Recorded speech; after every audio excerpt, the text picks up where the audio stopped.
Hi, how often you have come across the difficult conversation? When you are in a decisive position, time and again, you have to come across the difficult conversations with the difficult people in different circumstances, is not it? Sometimes this difficult conversation disturb you mentally and physically too. And a mentally disturbed, or you can say tired, mentally tired, of course, physically tiredness is there. And a mentally tired leader cannot deliver. You know, sometimes when you are taking some judgments, your judgments or decisions will go wrong. So then what you will do? You will not attend the difficult conversations. That's not possible. Because when you are holding the load of the post of the leadership, so there your every interaction, every conversation counts. And if you'll keep on friction with the people, and your emotion will be disturbed, then definitely your productivity will go down. And you cannot be a leader of success. So you'll be designated a leader of failure. Is not it? So I am Suresh Mahapatra, the founder of TTM Academy and widely known as Talk to Mohapatra. And sometimes you people call me Mentor Mahapatra. Well, thank you so much for this designation, Mentor Mahapatra. But here today, how we'll handle the difficult conversations without disturbing the emotion. Right? So that, your emotion will be as it is. See, most of us, while conducting the role of our leadership, just thought of the difficult conversation that leads to our conscious anxiety, and anxiety that leads to frustration. But there are times it need to happen. And as with most difficult things, it's good to go in with a plan. One of the biggest issues people face in these moments is dealing with a rush of emotions. The part of the brain that perceives a threat triggers of flight and fight and flight. Flight or fight or flight response that does not leave much room for a rational thought. And before you know it, you find yourself in a conversation that is already on a wrong track. You are wrong footed. And here are some of the ways top leaders maintain their presence of mind even during the most tension filled discussions. They maintain their coolness, calmness, judgment. They remain unperturbed. What is the most important thing? I always say that before you talk, before you speak, before you start your conversation, you'll find your body speaks. When your body speaks, when your body is cool and calm, it is giving a very calm message to the person who is sitting before you. And when your body is agitated, your eyes are boiled, your face, you are having a red face, then you are giving a very, very wrong signal to the persons with whom you are engaged in the conversation to have a decisive role. So these mature leaders, they remain unperturbed, although they are aware of the things, but they take care of their, aware of their body. So it is not just the mind, but also the body that responses to a perceived threat. If your heart is racing, your first job is to calm your body. You can breathe in, exhale, inhale, and exhale. You're standing up, walking around, take a pause. Yes, your mind is educated, take a pause to establish the normalcy in your body. Or count 1 to 10. Have a glass of water. Take a sip of water.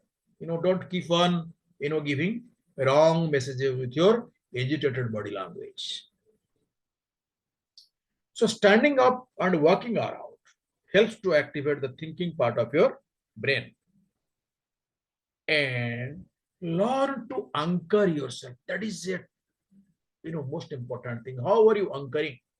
When are you struggling internally, it is easy to miss out on the some of the what's being said.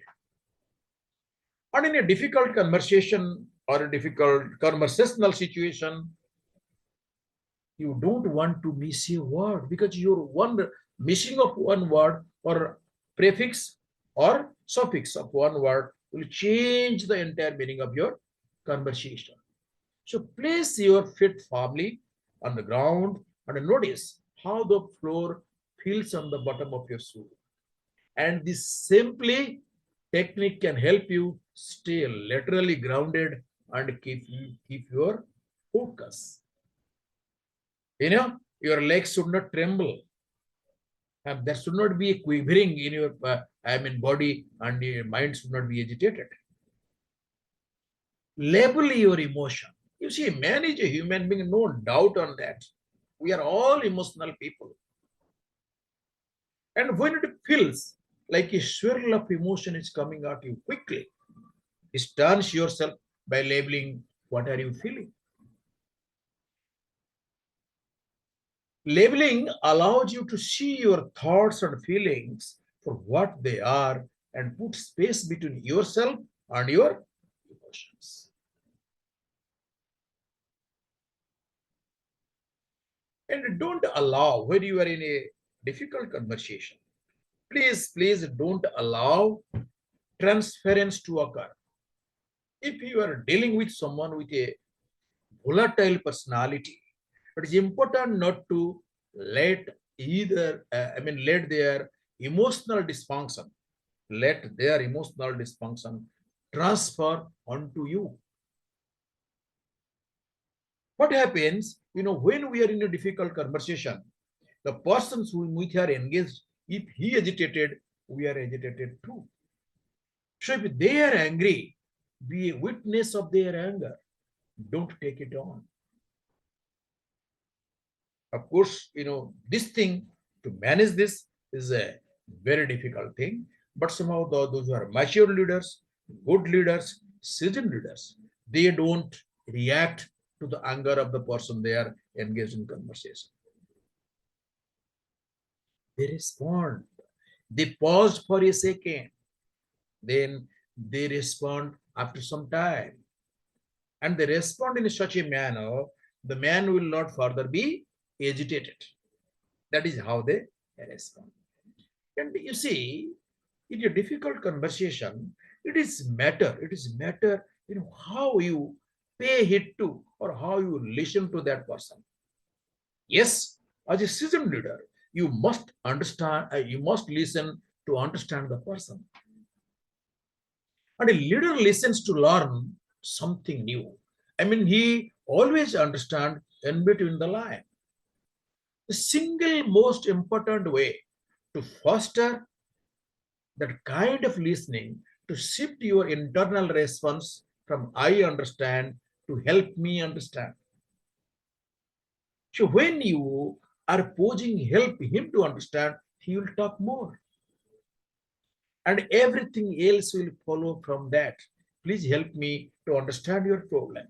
That probably will calm down the persons which at fire or who is in a very angry mood. You see, always don't just give your decision instantly. What happens after listening? Some of the leaders that jump to a conclusion, give their instant decisions. They don't carry the decisions, to their office or home, but they don't buy time. But it is prudent in the part of the people. Make time to process. You listen to his point of view, you know your point of view, and the decision you want to give, although you have decided, but you give a pause and take time to process it. In the heat of a difficult conversation, most of us have said, things we later regret.